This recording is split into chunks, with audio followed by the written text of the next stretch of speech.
क्योंकि बहू झूठ नहीं बोलती। सुधा और राकेश के 3 बेटे थे। शादी के बाद तीनों माँ बाप से दूर रहते और सिर्फ त्योहारों में आते। माँ जी, पिताजी, अगली बार आप लोग हमारे घर आइएगा। अरे नहीं बहू, सब यही आ जाते हैं तो घर खिला खिला लगता है। हाँ बहू, तू हमेशा बुलाती है तो जरूर आएंगे तेरे पास भी। हाँ हाँ, दीदी का घर बड़ा जो है, सब कुछ आपने शादी के बाद दीदी को ही तो दे दिया था। हमें भी दिया होता तो हम भी बड़ा घर लेते। क्यों सुनील? अरे नहीं नहीं, पापा ने सबको एक बराबर ही दिया है। छोटी बहू, क्या चाहिए तुम्हें, बोलो। वो आपके सोने की चेन वाली घड़ी है ना, वो अगर आप मुझे, तभी वहाँ मजली बहू भी आ जाती है। और मुझे ना आपका मंगलसूत्र कितना लंबा, सुंदर और भारी भी है। अरे हाँ हाँ, तुम दोनों को ही दूंगी बहू, चिंता ना करो। चलो अब खाना लगाओ, खाना खाया जाए। सभी मिलकर खाना खाते हैं कि पड़ोसन आ जाती है। अरे सुधा बहन, थोड़ी चीनी तो देना, घर में शक्कर नहीं है और मेहमान सर पर बैठे हैं। अरे छोटी बहू, चाची को शक्कर तो दे दो। अरे मजली दीदी, आप दे दीजिए ना, मैं यहाँ कम आती हूँ तो मुझे पता ही नहीं है कि सासू माँ सारी चीजें कहाँ रखती है। और तुम, मैं कौन सा यहाँ रोज शक्कर फाँकने के लिए आती हूँ, मुझे भी नहीं है पता। तभी बड़ी बहू हाथ में चीनी की कटोरी लेकर आती है। चाची, शक्कर आप लोगों का बड़ा सहारा है माँ जी और पिताजी को, वरना हम लोग तो यहाँ रहते ही नहीं। आप जैसे पड़ोसी हैं तो हम निश्चिंत है। और जीती रहे बहू, अब तो ये घर पड़ोस कम परिवार ज्यादा लगता है। सुधा अपनी बड़ी बहू को देखकर बहुत खुश रहा करती थी। वो उससे अक्सर घंटों बात भी किया करती, लेकिन दोनों दूसरी बहुओं का भी वो समझती थी कि शायद छोटी है, वक्त आने पर संभल जाएंगी। समय आ जाता है जब सभी को वापस जाना होता है। माँ जी, हम लोगों की फ्लाइट पहले है, हमें इजाजत दे। वो सास के गले लगकर चली जाती है। थोड़ी देर बाद छोटी बहू कहती है, माँ जी, मैं ना ये सोफे के कवर और चादरें ले जा रही हूँ, यहाँ तो ऐसी ही पड़ी रहेंगी। हाँ हाँ बहू, ले जा, और कुछ चाहिए तो बोल। और तो चाहिए बहुत कुछ, पर चलिए कोई बात नहीं, अगली बार ले जाऊंगी मैं। ऐसे ही मंजली बहू भी घर का बहुत सारा सामान ले जाती है। सभी के जाने के बाद सुधा राकेश से कहती है, घर कितना सूना लग रहा है ना। हाँ, और खाली भी। तुम्हारी दोनों बहुएं सब बटोर गई।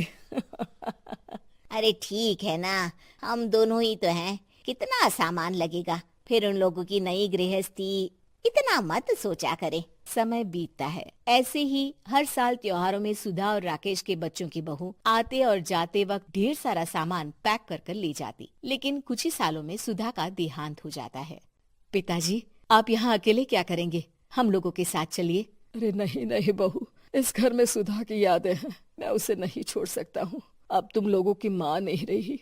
देख लो, वैसे तो मैंने उसके जीते जी सब कुछ दे दिया है, लेकिन कुछ उसका पर्सनल कीमती सामान था जो ये है, ले लो।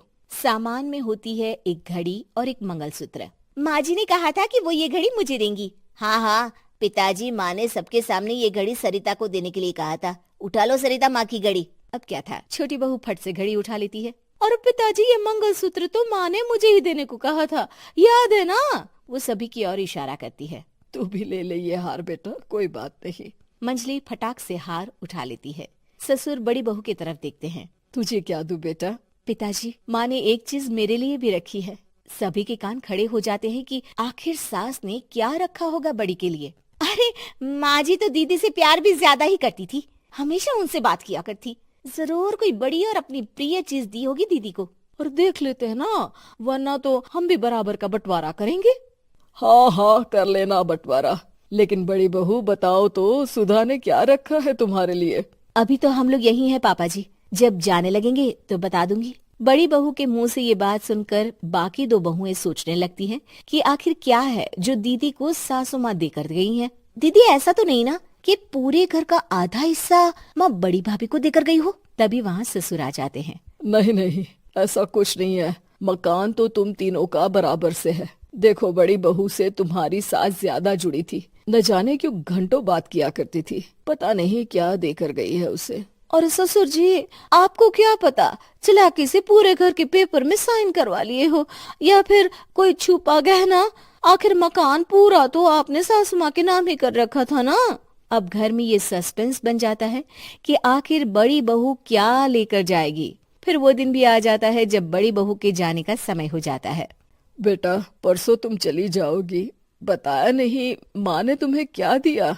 घड़ी और हार जो बेशकीमती था और तुम्हारी सास को सबसे ज्यादा प्रिय था, उसका तो बंटवारा भी हो चुका है। अब तुम्हारी बारी। हाँ पिताजी, आज मैं ये बात बताने ही वाली थी। माँ ने मुझे उससे भी बेशकीमती चीज दी है और वो है आप। आपसे अधिक प्रिय उन्हें कुछ नहीं था। माँ चाहती थी कि आप मेरे साथ रहें। चलिए पिताजी। बेटा, मेरे पास तो कोई पेंशन भी नहीं है और ना ही कोई प्रॉपर्टी। लेकिन आपके पास संस्कार है पिताजी, जो मेरे बच्चे आपसे लेंगे, तो आपको ले जाने पर स्वार्थ ही है मेरा। चलिए ना पापा। सभी के सामने पिताजी बड़ी बहू और बेटी के साथ उनके घर चले जाते हैं।